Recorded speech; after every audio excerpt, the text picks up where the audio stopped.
সবাইকে নমস্কার। এই সাজেশান বলার আগে আমি বলি, এই সাজেশানের উত্তর পেতে চাইলে অবশ্যই আপনারা আমার সঙ্গে যোগাযোগ করতে পারেন। আমার ফোন নাম্বার ইউটিউব চ্যানেলে দেওয়া আছে, ওটাই আমার হোয়াটসঅ্যাপ নাম্বার।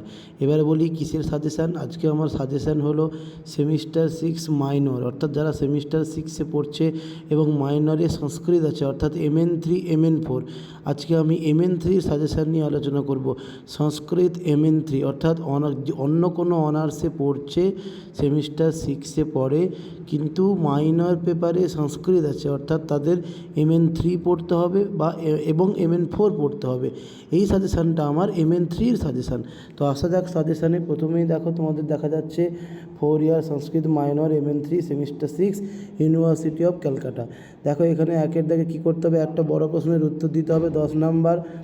এর মধ্যে দেখো 3টে তোমাদের দেওয়া হয়েছে। মহাকবি কালিদাসের রঘুবংশম নামক মহাকাব্যের প্রথম সর্গ অবলম্বনে মহারাজা দিলীপের চরিত্র বর্ণনা করো।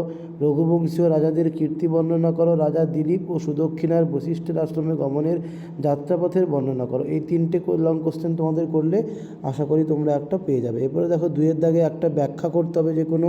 আমি 1 2 3 4 5টা দিয়েছি। কী কী? বাগর্থাবিব সম্পৃক্ত ক্বসূর্য প্রভব বংশ। 3 নম্বরে মন্দঃ কবি যশপ্রার্থী অথবা কৃতবাগ দ্বারে। 5-এ ত্বং সন্ত শ্রোতুমর্হন্তি। এই 5টার মধ্যে আশা করি তোমরা একটা পেয়ে যাবে ব্যাখ্যা কিন্তু বাংলাতেই লিখতে হবে। এরপরে দেখো একটা বঙ্গানুবাদ করতে হবে বাংলায়। সেটার জন্য আমি এই কটা দিয়েছি তোমাদের। বাগর্থা বিব সম্পৃক্ত কসূর্য প্রভব বংশ, মন্দ কবি যশপ্রার্থী অথবা কৃতবাগ দ্বারে, ত্বং সন্ত শ্রোতুমর্হন্তি, সর্বাতিরিক্ত সারেণ বৈবস্বত মনু নাম। এই কটা অনুবাদ করলে আশা করি তোমরা একটা পেয়ে যাবে। এরপরে দেখো 4-এর দাগে কী থাকবে, ওই রঘুবংশম থেকেই শর্ট কোশ্চেন করতে হবে 4টা, প্রত্যেকটি 2 নম্বর করে, 4 2 8 নম্বর। আমি এখানে লিখে দিয়েছি যে শর্ট কোশ্চেনের জন্য টেক্সট ভালো করে পড়তে হবে। শর্ট কোশ্চেনের কোনো সাজেশান হয় না, কিন্তু আমার কাছে যদি নোট তোমরা নাও, আমি বেশ কিছু শর্ট কোশ্চেন এবং উত্তর তোমাদের আমি দিতে পারি। এবারে দেখো ইউনিট 2 থেকে কি থাকছে দেখো। 5-এর দাগে একটা ব্যাখ্যা করতে হবে। এখানে কিন্তু টপিক হচ্ছে কিরাতার্য নিয়ম। এখান থেকে একটা ব্যাখ্যা করতে হবে। ব্যাখ্যার জন্য দেখো, শ্রেয় কুরু নামধীপস্য পালনিং কৃতপ্রণামস্য মহিভুজে দিশাং বিঘাতায় ক্রিয়াসি যুক্তৈর্নৃপ সকিং সখা বিশঙ্ক মানভবত। এই কটা ব্যাখ্যা করলে আশা করি তোমরা একটা পেয়ে যাবে। এরপরে দেখো 6-এর দাগে এই কিরাতার্য নিয়ম থেকেই একটা বঙ্গানুবাদ করতে হবে। এই বঙ্গানুবাদের জন্য কী কী দেখো আমি দিয়েছি। শ্রেয় কুরু নামধীপস্য পালনিং কৃতপ্রণামস্য মহিভুজে দিশাং বিঘাতায় ক্রিয়াসু যুক্তৈর্নৃপ সকিং সখা বিশঙ্কমান ভবত নিসর্গ দুর্বোধম অবোধ তথাপি জিম্ভ কৃতারি ষড়বর্গ জয়েন।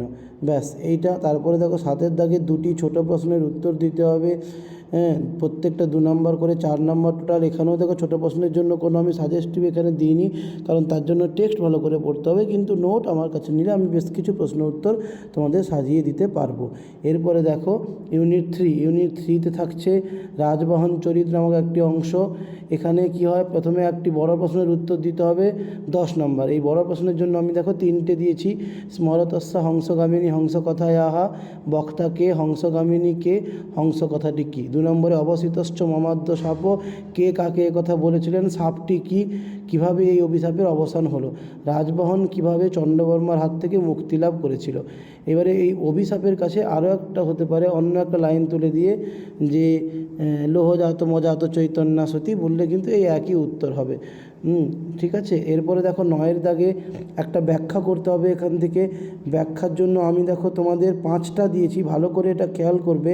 ব্যাখ্যাতে প্রথম 2টো ব্যাখ্যা করবে, পরের 3টে ব্যাখ্যা কেটেছি, ওই 3টে করার দরকার নেই। প্রথমে কি করতে হবে, স্মরতস্য হংসগামিনী হংস কথায় আহা, পাপে ভজস্য লোহজাতি মজাত চৈতন্যা সতী ইতি। 2 নম্বর। 3 নম্বর দেখো নিচে আছে, অদ্বৈব স্বপাবসানে বিবাহনিয়া রাজদুহিতা।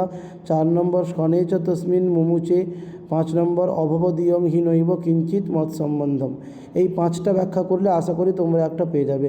এরপরে 10-এর দাগে দেখো 7টি ছোট প্রশ্নের উত্তর দিতে হবে। 2 নম্বরের প্রশ্ন টোটাল 7টা করতে হবে, 7 দিয়ে 14 নাম্বার। এখানে কিন্তু অনেকটা নাম্বার পাওয়া যায়।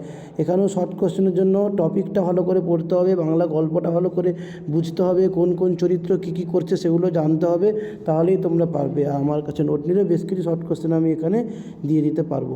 এই হলো মোটামুটি তোমাদের টোটাল সাজেশান MN3 এবং এর পরের ভিডিওতে আমি আবার MN4 এর সাজেশান নিয়ে আলোচনা করব। আজকে তোমরা MN3টা দেখতে পারলে, এই অনুযায়ী এখন থেকে নোটগুলো কালেক্ট করে পড়াশুনো করো। আশা করি তোমাদের নাম্বার ভালো হবে এবং পাসও করতে পারবে। আসছি আবার পরের ভিডিও নিয়ে। আজকের মতো এই পর্যন্ত। সবাই ভালো থাকবেন। নমস্কার।